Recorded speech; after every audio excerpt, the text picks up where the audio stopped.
My family called me an idiot for my choice. Then it sold for $11,136,000. I've been staring at this screen for 20 minutes, trying to figure out how to start this story. It sounds insane when I say out loud. Hell, it still sounds insane in my head, and I lived through it. But here goes nothing. My name's Leo, and about a year ago, I was basically invisible. Not literally, obviously. But you know that feeling when you walk into a room and people's eyes just slide right past you, like your furniture? That was my life for 25 years. Let me paint you a picture of what invisible looks like. Picture this. It's 6:30 in the morning, and I'm already elbow deep in the guts of a Ford F-150 that's been giving my boss headaches for 3 days straight. The transmission's shot to hell, and I'm the only guy at Martinez Auto who actually knows how to rebuild one without looking at a manual every 5 seconds. My hands are black with grease, that thick, sticky kind that gets under your fingernails and stays there for days no matter how hard you scrub. I've got that smell on me, too. You know the one. Motor oil, old metal, that sharp tang of brake fluid. It's not cologne, that's for sure. The thing about working with your hands is that people don't see it as real work. Not my family. Anyway, to them, I was just playing around with cars while they were out there doing important things. Making money, building empires, whatever. My brother Vincent worked for my dad's investment firm. I use the word worked loosely. Mostly he showed up at 11, took 2-hour lunches, and left at 3. But he wore a tie, so I guess that made him successful. My dad, Richard, ran this boutique wealth management company that sounded impressive until you realized it was just him, Vincent, and a part-time accountant managing maybe 12 clients' money, most of whom were friends from the country club who were too polite to say no.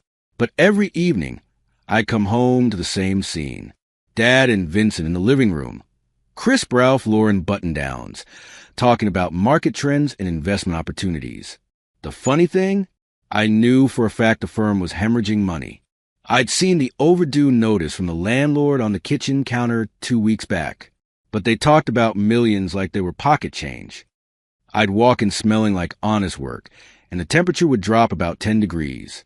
Not from anything they said. They didn't have to say anything. It was in the way my dad's eyes would flick to my oil-stained work boots and then back to his laptop, the way Vincent would shift slightly away when I sat down, like I might contaminate his precious shirt. And the smell.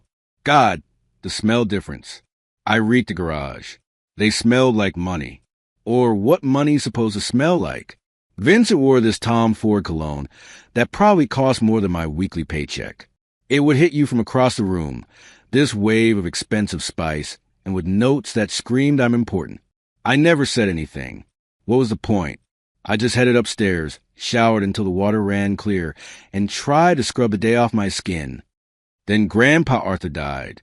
He went in his sleep, which I guess is the way everyone hopes to go. 1 minute you're there, next minute you're not. No pain, no drama. Just gone. He was 87, had lived a full life, built his own business from nothing, raised a family. All the stuff you're supposed to do. But here's the thing about Grandpa Arthur that nobody else seemed to get. He wasn't about the show. He was about the work. I remember being maybe 7 or 8 years old, standing in his garage while he showed me how to change oil properly. Not the quick lube place way where they just drain and fill. The right way. He had this old Chevy pickup, must have been from the 70s, and he treated it like it was a Rolls Royce. Every bolt torqued to spec. Every fluid checked. Every tool put back exactly where it belonged. That garage smelled like motor oil and coffee and sawdust, and was the only place I ever felt like I belonged. Grandpa never talked down to me, never made me feel small. He'd explain things once, watch me try it, then nod and say, "Good job, kiddo. That's how you learn." My dad hated that garage, called it a waste of space. Said Grandpa should have converted it into a home office or a wine cellar or something profitable. But Grandpa just smiled and kept tinkering with his tools. The funeral was exactly what you'd expect. Lots of people who barely knew him, saying nice things that meant nothing. The church was full, which should have been comforting, but mostly it just felt empty. Everyone was performing, playing their parts. I sat in the third row, and tried not to cry. Not because I was trying to be tough. I just felt numb, like someone had scooped out a piece of me, and I hadn't noticed until that moment. My dad spent the entire service working the room. I'm not even exaggerating. Between hymns, he was shaking hands, making small talk, asking people about their portfolios. At one point, right there next to the casket, I heard him talking to Uncle Frank about the property value of Grandpa's house. The old man wasn't even in the ground yet, and Dad was already calculating his cut. Vincent was on his phone the whole time, texting. During the eulogy, I wanted to scream at both of them, but what would that accomplish? They wouldn't get it. They'd never gotten it. After the burial, we all headed to the lawyer's office for the reading of the will. It was this old-school setup, oak panel walls, leather chairs, the whole 9 yards. The lawyer was this ancient guy named Greenberg, who'd probably been handling Grandpa's affairs since before I was born. He cleared his throat and started reading. Most of it was boring legal stuff. The house went to my dad, which nobody was surprised about. Some stocks got divided up. A few personal items to various relatives. Then Greenberg got to the interesting part. To my grandsons, Vincent and Leo, I leave the sum of $50,000 each.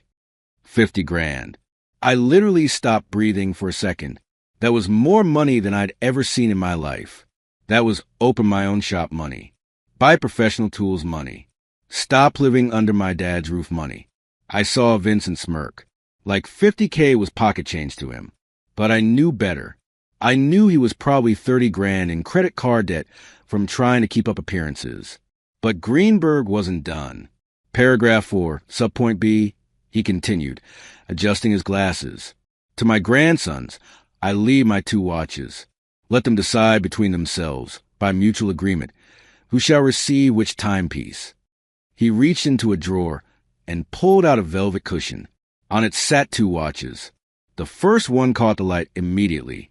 Gold, heavy yellow gold that screamed money from across the room. It had this thick bracelet, the kind that makes a statement when it hits a table. I knew this watch. It was the one the family had given Grandpa for his 60th birthday, back when my dad's business was actually doing well. Must have cost him 25 grand. Easy. The second watch looked like something you'd find at a yard sale. Steel case. Scratched crystal. Beat-up brown leather strap that had molded to the shape of someone's wrist over decades. The kind of watch you wouldn't look at twice if you saw it in a pawn shop window. But I knew this watch, too. This was Grandpa's real watch. The one his father had given him when he came back from Korea. The one he wore every single day. It had oil stains on the strap that would never come out. Tiny scratches on the crystal from 60-plus years of being worn while actually working. This watch had been places. It had a history. The gold one? That lived in a box. Grandpa pulled out maybe 5 times in 20 years. Weddings. Funerals. Important dinners where he had to look the part. And every time, the second he got home, he'd take it off and go right back to his real watch. Vincent's hand shot out before I could even process what was happening. I'm the oldest, he announced. I choose first. His fingers were literally inches from the gold watch when something inside me snapped. Wait, I said. Everyone turned to look at me. I could feel my dad's glare burning a hole in the side of my head, but I didn't care. That's not fair, I continued. Just because you're older doesn't mean you get first pick. Grandpa said mutual agreement. He didn't say oldest goes first. Vincent's face turned red. What are you talking about? I'm 2 years older than you. That's how this works. No, I said, surprised at how steady my voice sounded. That's not how this works. If we can't agree, we flip for it. The room went dead silent. My dad looked like he wanted to strangle me. Greenberg looked fascinated. Vincent looked like I'd just suggested we settle this with a fist fight. Fine, Vincent spat. Fine. Flip a coin. This is stupid. But whatever. You're going to pick the gold one anyway. So let's just get this over with. I pulled a quarter out of my pocket. Heads I choose first. Tails you choose first. I flipped it. Time seemed to slow down. The quarter spun through the air, catching the light from the overhead chandelier. It hit the carpet with a soft thud and bounced once. Twice. Heads. I'd won. The choice was mine. And that's when I realized something. If I took the gold watch, Vincent would take the steel one and throw it away, or pawn it for $50. He wouldn't see the value in it. To him, it was junk, garbage, something taking up space that could have been filled with gold. But that steel watch, that was Grandpa. That was every Saturday morning in the garage. Every lesson about doing things right. Every moment when I felt like I actually mattered to someone. I looked at both watches again. Really looked at them. The gold one was beautiful, objectively speaking. It caught the light. It made a statement. It said I'm successful. It was worth probably $25,000, maybe more if you found the right buyer. The steel one was scratched to hell. The leather strap was cracked and faded. The crystal was so cloudy you could barely read the time. It probably wasn't worth more than $100, if that, but I didn't care about the money. I cared about the memory. I reached out and picked up the steel watch. It was surprisingly light in my hand. The leather strap still smelled faintly of motor oil and old tobacco. When I held it up to my ear, I could hear the mechanical tick-tick-tick of the movement. Steady, reliable, still keeping time after all these years. I'll take this one, I said. For about 3 seconds, nobody moved. Nobody breathed. Then Vincent started laughing. Not a chuckle, a full-on, doubled-over, tears in his eyes laugh. Are you kidding me? He gasped between laughs. You won the flip, and you took the piece of junk? Leo, you are clinically stupid. Like, I genuinely think there might be something wrong with your brain. My dad just shook his head, the disappointment radiating off him in waves. Vincent grabbed the gold watch and immediately strapped it onto his wrist, holding it up to the light like a trophy. Now this is value. This is what winning looks like. Baby! He turned to show it off to everyone in the room, making sure we all got a good look at his prize. I sat there holding my grandfather's old steel chronograph, feeling the weight of it in my palm. It wasn't heavy. It wasn't flashy. But when I closed my fingers around it, I felt something I hadn't felt in a long time. Peace. Vince was still going on about how he'd made out like a bandit. My dad was already calculating what the gold watch could be worth if Vincent ever needed to sell it. Greenberg was packing up his papers, trying to pretend he wasn't witnessing a family imploding in real time. And me? I slipped that old watch into my pocket and felt the cool steel against my palm. I had no idea, obviously. No clue what I was actually holding. If someone had told me right then and there what that watch really was, what would eventually mean, I would have laughed in their face. All I knew was that I'd made the right choice for the right reasons. I'd saved a piece of my grandfather from being tossed in a drawer or sold off to fund Vincent's next bottle service weekend. The meeting wrapped up. We all got our checks. $50,000 made out to Leo Miller. I held that check like it was made of glass. This was it. This was my ticket out. I could open my own place, get proper tools, build something real. I drove home in a daze, my mind already racing with possibilities. I'd need to find a location, maybe something small to start. A 2-bay garage, just enough to handle basic repairs and builds. I knew guys who'd work with me, guys who actually care about the craft. Vincent spent the whole drive home talking about his gold watch, how much it was worth, how it was a real Patek Philippe, a name I'd heard before but never paid attention to, how it was an investment, not just a watch. He kept checking his wrist, adjusting it, making sure it caught the light just right. I kept my hand in my pocket, fingers wrapped around Grandpa's old steel watch. It didn't shine. It didn't impress anybody. But it was mine and it meant something. If I'd known then what I know now, I would have done everything differently. Or maybe I wouldn't have. I don't know. That's the thing about these stories. You can't rewrite the past, even when you know how it ends. But I'm getting ahead of myself. The real story, the crazy part, hadn't even started yet. First, I had to lose everything. That $50,000 check sat in my wallet for exactly 8 hours before I deposited it. I know because I kept checking the time, watching the minutes tick by until the bank opened. I barely slept that night. Just lay there in bed, staring at the ceiling, mind racing with possibilities. I had it all planned out. First thing, proper tools. Not the budget stuff I've been scraping together from Harbor Freight and estate sales. Real equipment, Snap-on, Matco, the kind of tools that last a lifetime and actually do what they're supposed to do. A complete socket set alone would run me $3,000, but it'd be worth every penny.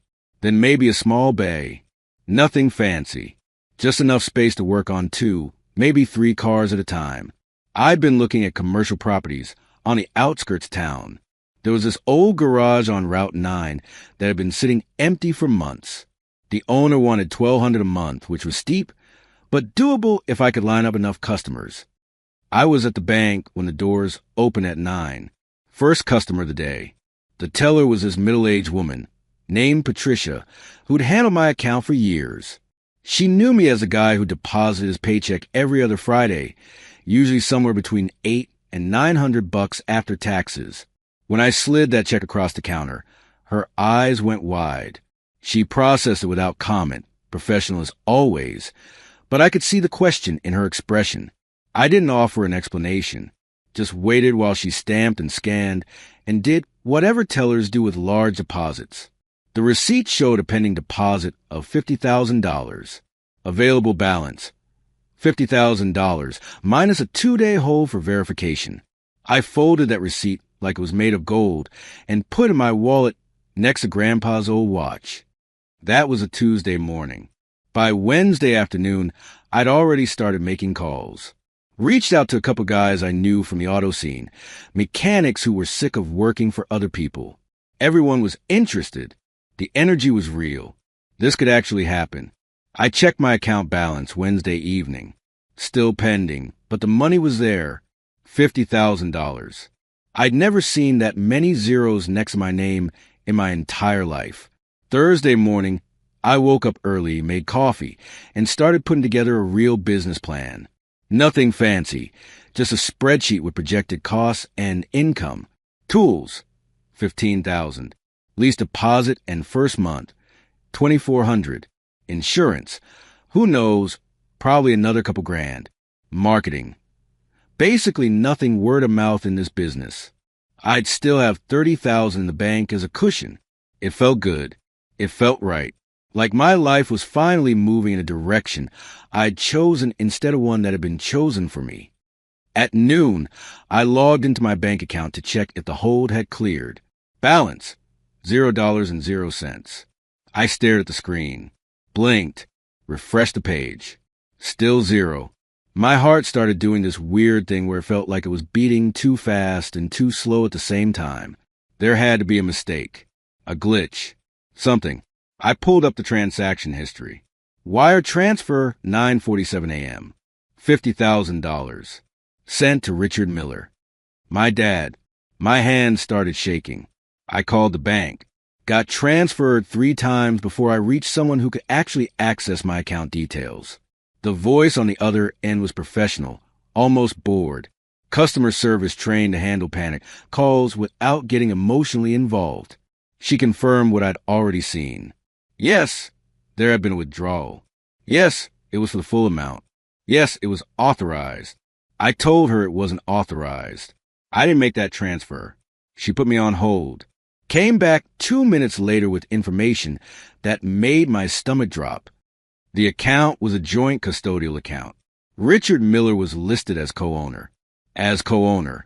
He had full legal authority to withdraw any amount up to and including the total balance. The transaction was completed at 9:47 this morning from a branch location downtown.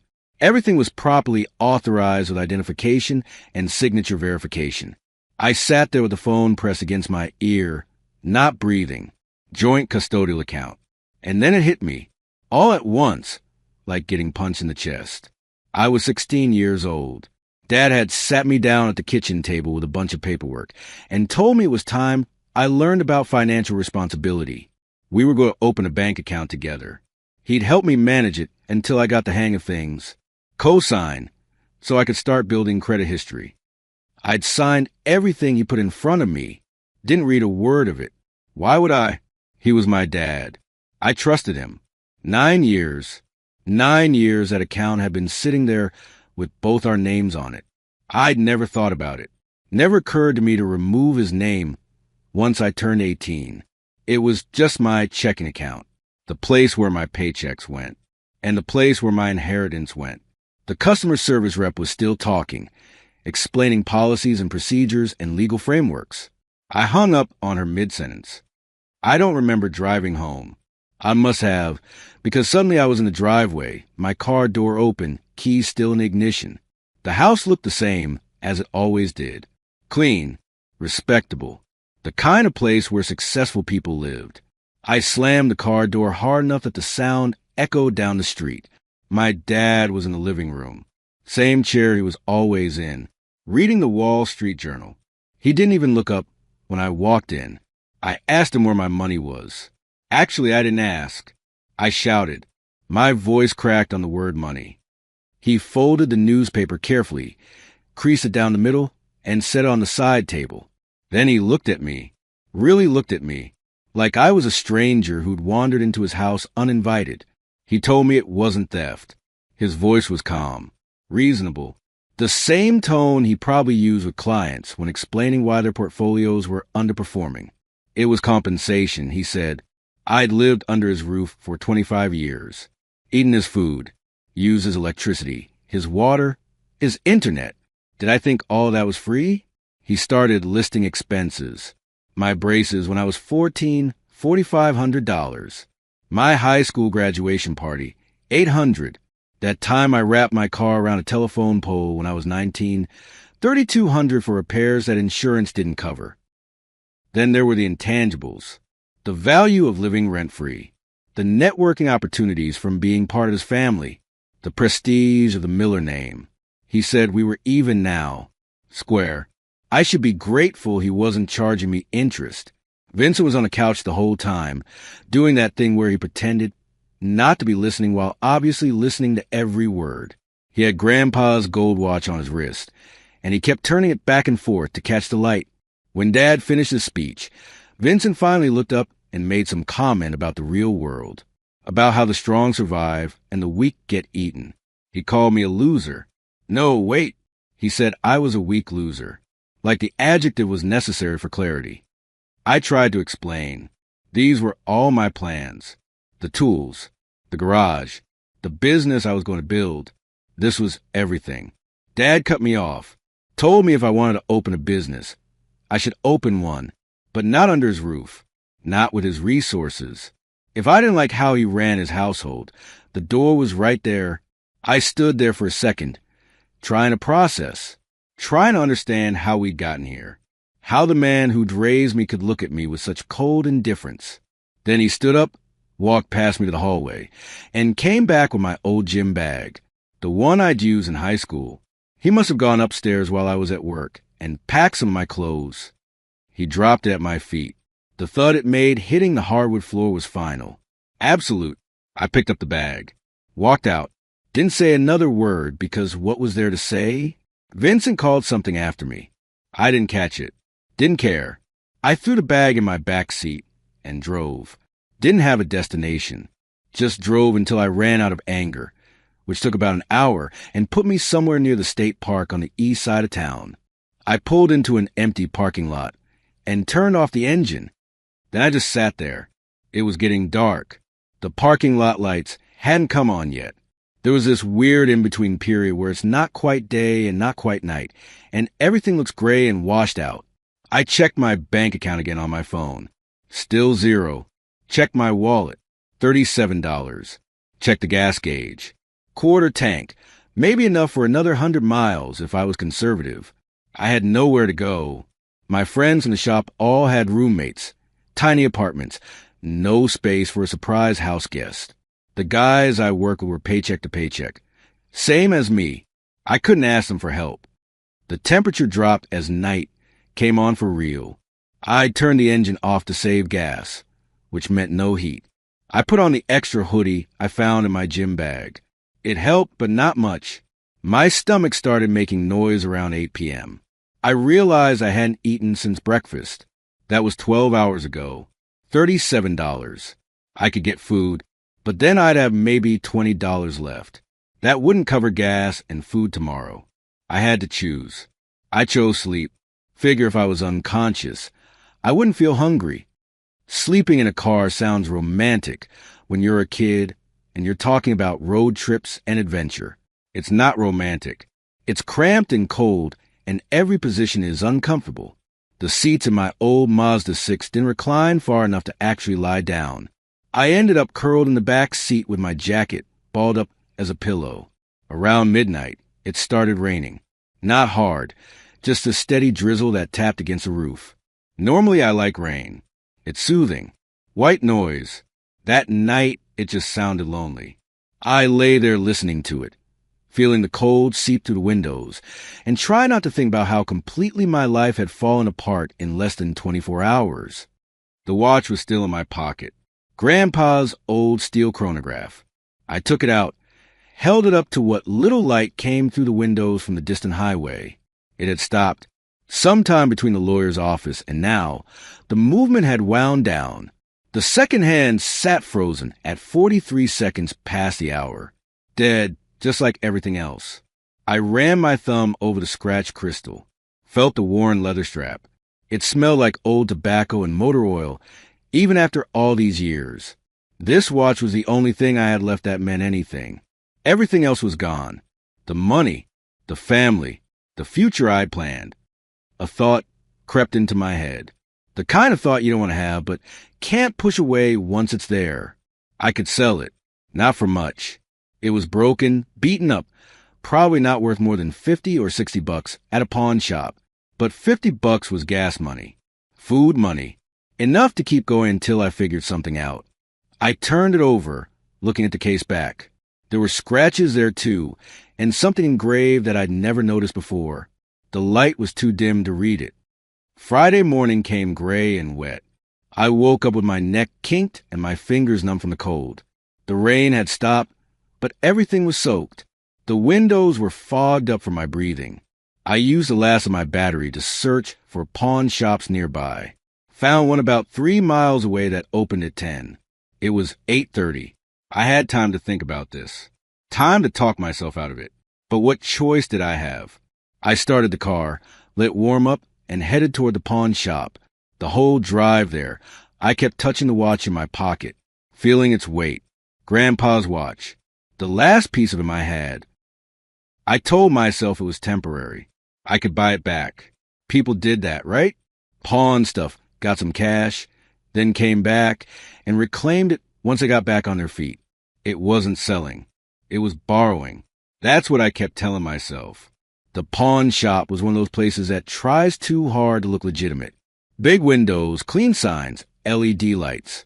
But inside it was the same as every other pawn shop I'd ever seen. Glass cases full of desperation. Guitars that used to mean something to someone. Jewelry from relationships that didn't work out. Tools from businesses that failed.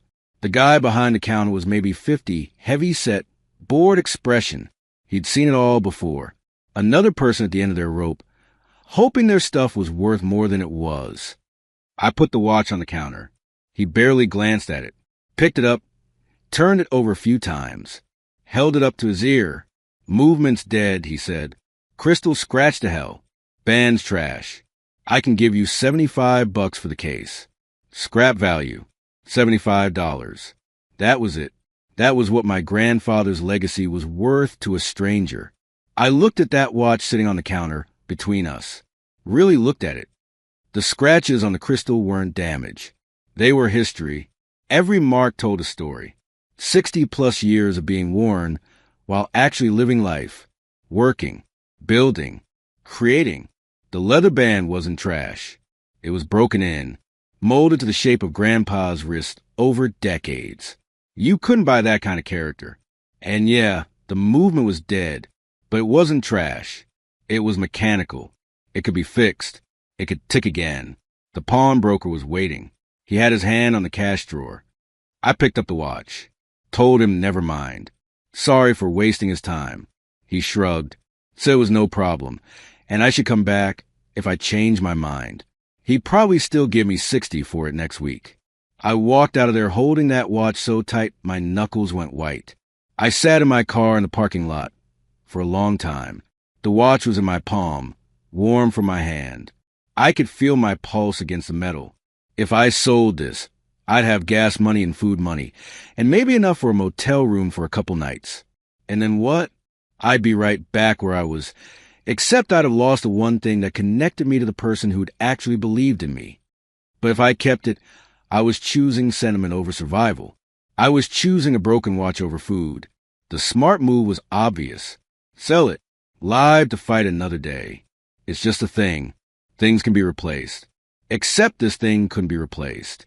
I thought about Grandpa in his garage, teaching me how to torque a bolt properly, how to read a parts diagram, how to trust my hands. He never made me feel stupid for not knowing something. He just showed me, then let me try. This watch had been on his wrist for all of that. It had been there for every lesson, every Saturday morning, every moment when I felt like I actually mattered. And I realized something sitting there in that pawn shop parking lot. If I sold this watch, I wouldn't just be losing Grandpa's memory. I'd be proving my dad right. I'd be confirming that everything could be reduced to a dollar value, that survival mattered more than meaning, that I was exactly what Vincent called me, weak.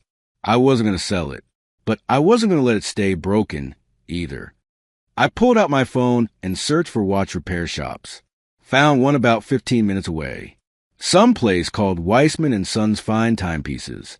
The website looked old, like it hadn't been updated since 2005, but they had a brick-and-mortar location and business hours. I had $18 left after buying a protein bar and a bottle of water for breakfast. No idea how much watch repair cost, but it couldn't be worse than giving up the watch entirely. I started the car and headed toward the address.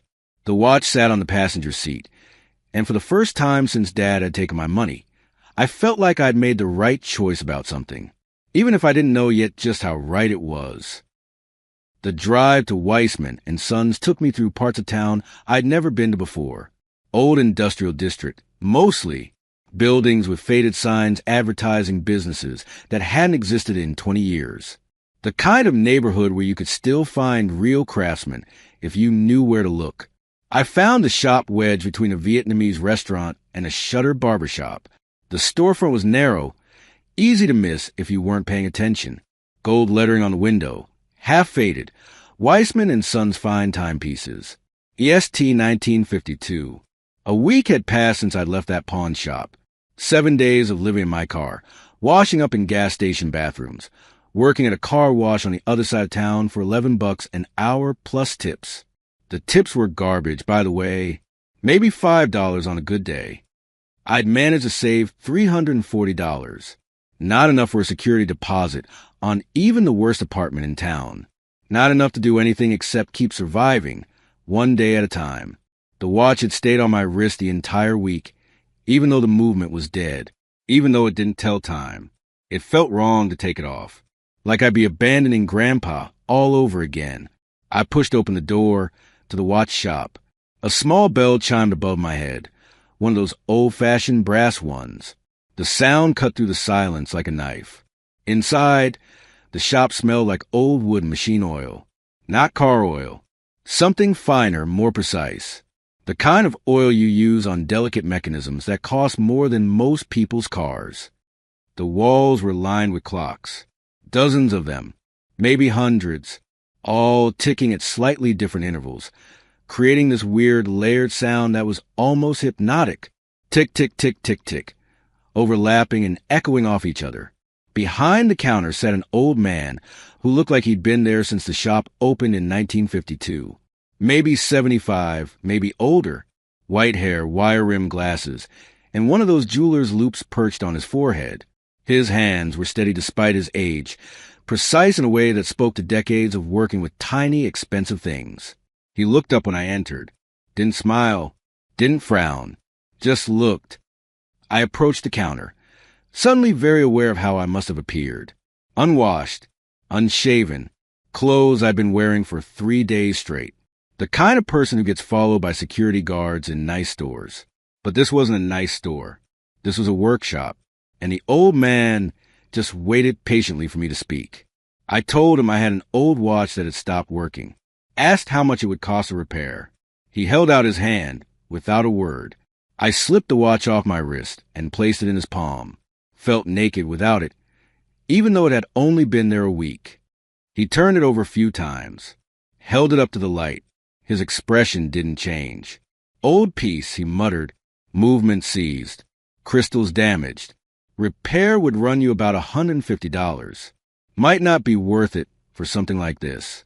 Then, almost as an afterthought, he added that he could give me $50 for it. Parts value. I felt my stomach sink. $150 for repair. I had $340 total. That would leave me with less than $200. Not enough for anything meaningful. I started telling him it was too expensive, that I couldn't afford it right now. Maybe I'd come back when... He stopped moving. Just froze mid-turn, the watch still in his hand. His eyes had fixed on something on the case back. Something I'd never noticed. His breathing changed. Got faster. Shallower. Then he grabbed that loop from his forehead and pressed it against his eye, bringing the watch up close. His hands, which had been perfectly steady a moment before, started trembling. 30 seconds passed. A minute. The ticking of all those clocks on the walls suddenly seemed deafening. He stood up abruptly, walked to the front door and locked it, flipped the sign from open to closed. I asked him what was happening.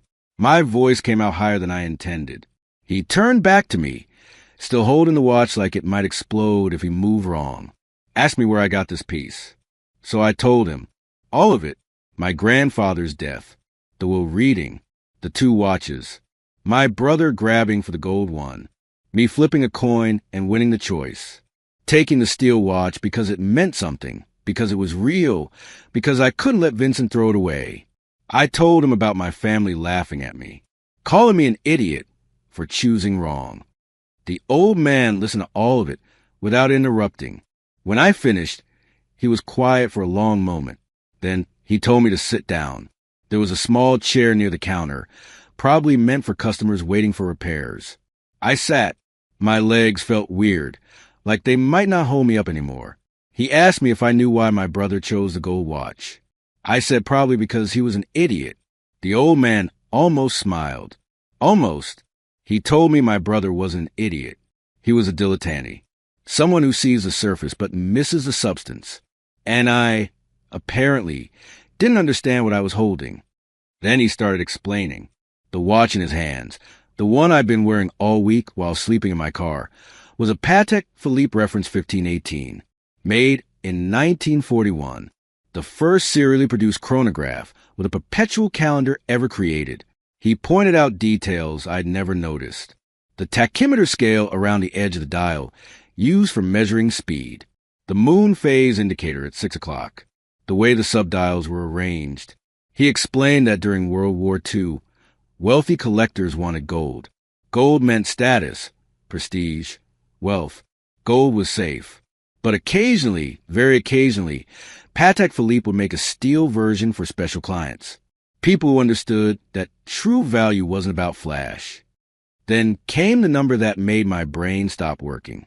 He told me that only 4 of these watches existed in steel. 4 in the entire world. The gold version, the one Vincent had grabbed so eagerly, was worth maybe $500,000 if you found the right buyer. This one, the scratched, beaten up, stopped piece of steel, I'd almost sold to a pawn shop for $75. He'd seen one sell at a Phillips auction in 2016 for $11 million. Mine, he thought, might go for $15 to $20 million. I want to tell you, I jumped up and screamed with joy that I did a victory dance or called everyone I knew. I didn't do any of that. I just sat there, not breathing, while my brain tried to process the words $11 million. And in that silence, I realized something else. I couldn't keep it. Not because I wanted the money, but because keeping an $11 million watch in a sock drawer while I slept in my car wasn't honoring Grandpa. It was stupid, and Grandpa hated stupidity. He didn't leave me a museum piece to worship. He left me a tool, a resource. He was a man who built things, who valued independence above everything else. If I kept the watch, it would just sit in a dark safe, useless. But if I sold it, I could build the garage he always wanted me to have. I could be my own man.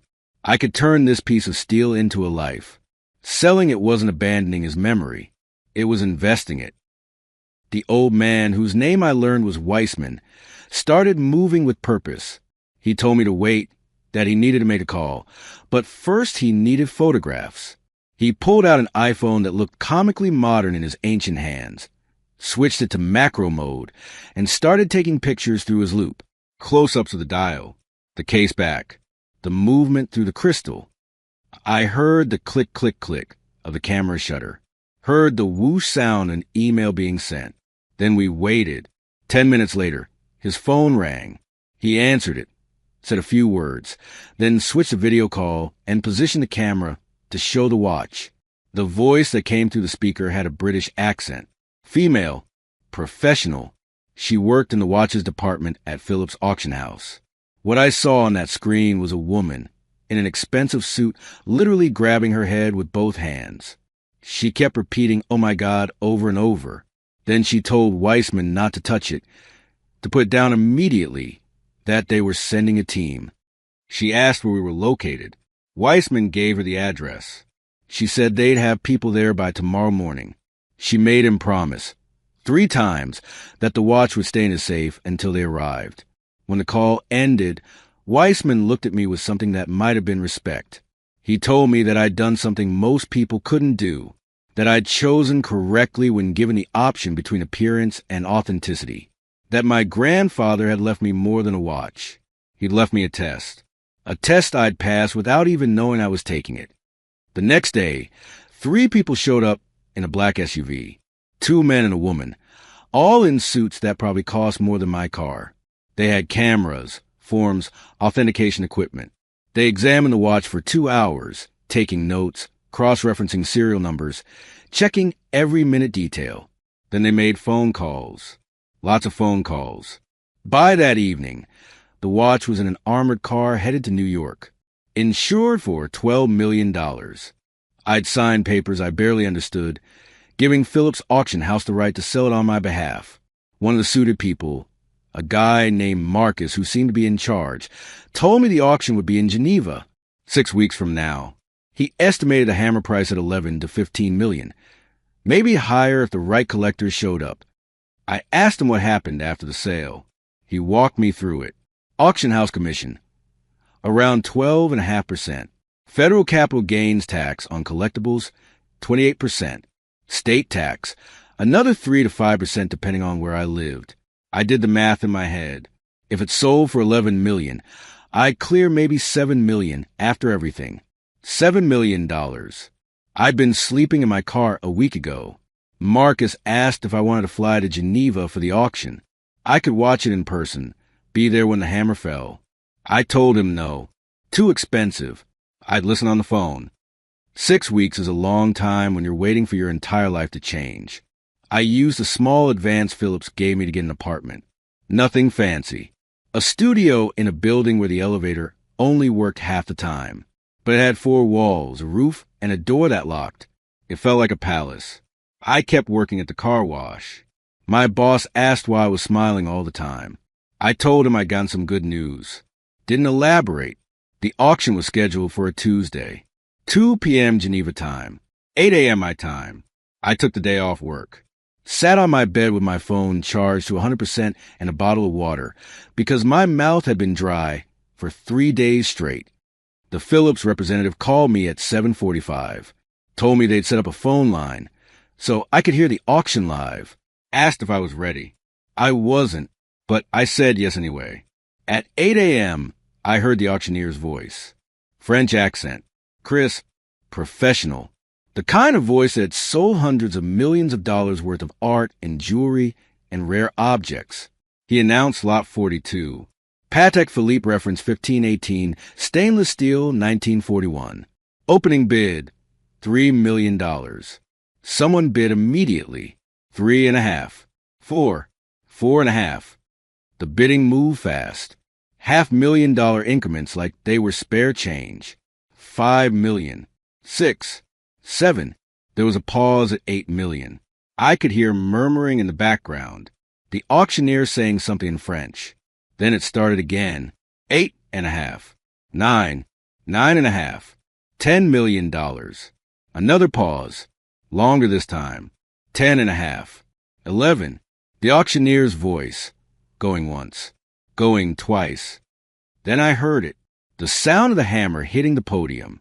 Sold for $11,136,642 to a gentleman from New York. I sat there on my bed, phone pressed against my ear, and whispered thank you to a grandfather who'd been dead for 2 months. The Phillips rep came back on the line, congratulated me, said we'd handle the paperwork over the next few days, asked if I had any questions. I asked about the taxes, wanted to make sure I understood exactly what I'd be getting. He ran through the numbers again. Commission, federal tax, state tax. After everything, I'd net just over $7 million. I told him to process everything, pay all the taxes immediately. I wanted to sleep at night. He laughed and said that was the smartest thing he'd heard all day. The money hit my account 3 weeks later. I checked my balance on my phone and just stared at it. $7,200,000 and change. I'd almost sold that watch for $75. I'd worn it while sleeping in my car, eating dollar menu food, wondering if I'd ever get my life together. And all along, I'd been wearing the price of a mansion on my wrist. A month after the auction, someone knocked on my apartment door. Aggressive pounding. The kind that said whoever was on the other side wasn't going to go away. I looked through the peephole. My father and Vincent. I hadn't spoken to either of them since the day they kicked me out. Hadn't answered their calls. Hadn't responded to their emails. As far as I was concerned, they'd made their choice and I'd made mine. But there they were. I opened the door. My father's face lit up with this fake smile that made my skin crawl. Told me he'd been so worried about me, that they'd heard about the watch, that family should stick together in times of good fortune. Vincent jumped in before Dad could finish. Started talking about the joint bank account. How, technically, it was still active. How, technically, any money I put in there belonged to both of us. I let them talk for about 30 seconds. Then I held up my hand, told them to stop. I walked to my desk, picked up a folder, and handed it to my father. Told him to read paragraph 4, subpoint B. He opened it. It was a copy of Grandpa's will, the official one, notarized and witnessed. I watched his eyes move across the page, watched the exact moment he understood. The will stated clearly that the 2 watches were to be presented to the grandsons. Whoever chose which watch would receive it as their full personal property. The choice was to be witnessed and documented by the lawyer. I reminded them what happened. Vincent chose the gold watch, in front of witnesses. I chose the steel one, also in front of witnesses. That steel watch was mine, not family property, not joint property. Mine. Vincent started yelling. Said it wasn't fair, that I'd tricked him somehow, that he should have chosen first because he was older. I reminded him that we flipped a coin. He lost. I won. I chose. He called me a clinical idiot for my choice. Did he remember that? The room got very quiet. My father tried a different approach. Asked about the $50,000 they'd taken. Said maybe they could pay it back. Work out some kind of arrangement. I cut him off. Told him that the money he took from my account, the money he stole legally but morally wrong, I wasn't going to sue for it. Wasn't going to demand it back. He could keep it. Consider it the price of admission to my life. The entrance fee. And I was canceling my ticket to his. My father started to say something. Probably something about family, about forgiveness, about second chances. I pointed to the door. Told him to leave. He didn't move. I said it again. Louder. Leave. Now. They left. I closed the door behind them. Locked it. Put the chain on. And then I stood there for a long time, listening to my own breathing, feeling the weight of that moment settle into something like peace. That was a year ago. I'm 26 now. I own 3 auto repair shops in 3 different cities, specializing in vintage and classic car restoration. I've got 12 employees, all of the mechanics I knew from the old days who were tired of working for people who didn't understand the craft. The business is doing well. Better than well. We've got a 6-month waiting list. I drive a used Toyota Camry that I bought for cash. I rent a small house with a garage where I can work on my own projects. I don't need much. The watch I wear now cost me $89 at Target. It's a Casio G-Shock. Plastic, quartz movement, keeps perfect time, can survive pretty much anything. It's honest. It's reliable. It's exactly what it claims to be. On my desk at work, there's a photograph of Grandpa in his garage. He's probably 60 in the picture, working on that old Chevy of his. And on his wrist, clear as day, is that steel Patek Philippe. I look at that picture sometimes and wonder if he knew, if he understood what he had, if he planned the whole thing. I think he did. I think he left us a test disguised as an inheritance, a choice between what glitters and what matters. Vincent chose the appearance of value, got himself a $25,000 watch that he sold 8 months later for 18 grand when he needed cash. Gold depreciates when you're desperate. I chose memory, chose meaning, chose authenticity. And I got $7 million for it. But that's not the real prize. The real prize is understanding what Grandpa was trying to teach us. That value isn't about flash. It's about substance. It's about what lasts when the shine wears off.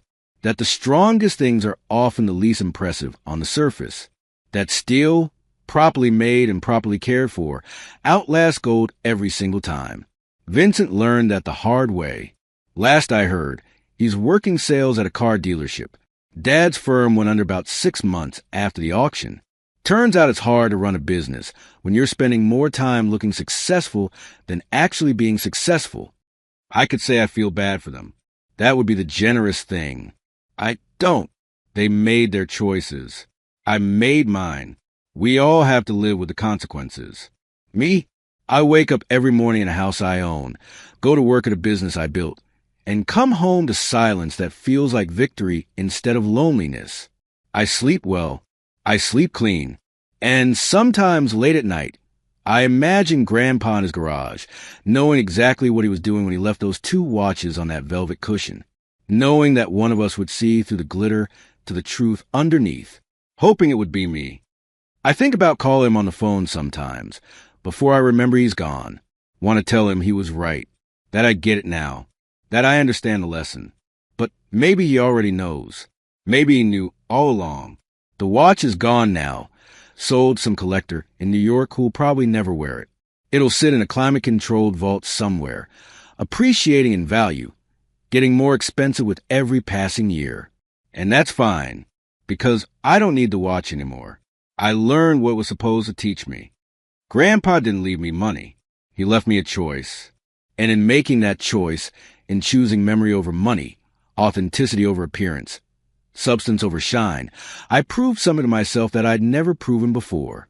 That I wasn't like them. That I could see value where others saw junk. That I was, in the ways that mattered, my grandfather's grandson. Steel over gold. Truth over flash. Every single time. And, you know what? I'd make the same choice again. Even if the steel watch had been worthless. Even if it was only worth those $75 the pawn shop offered. I'd still choose it. Because some things are worth more than their price tag. Some things can't be measured in dollars. Some things, the most important things, are only visible to people who know how to look past the surface. Grandpa knew that. Now I know it too. And that knowledge, that understanding, is worth more than any watch, more than any inheritance, more than any amount of money. That's what I got from Grandpa's will, not $7 million, not a rare watch, a lesson about value that I'll carry for the rest of my life. I close my laptop, check my G-Shock, 5:30 p.m. Time to go home. I look at Grandpa's picture one more time before I leave, and I smile because I finally understand what he was trying to tell me. The real treasure was never in the watch.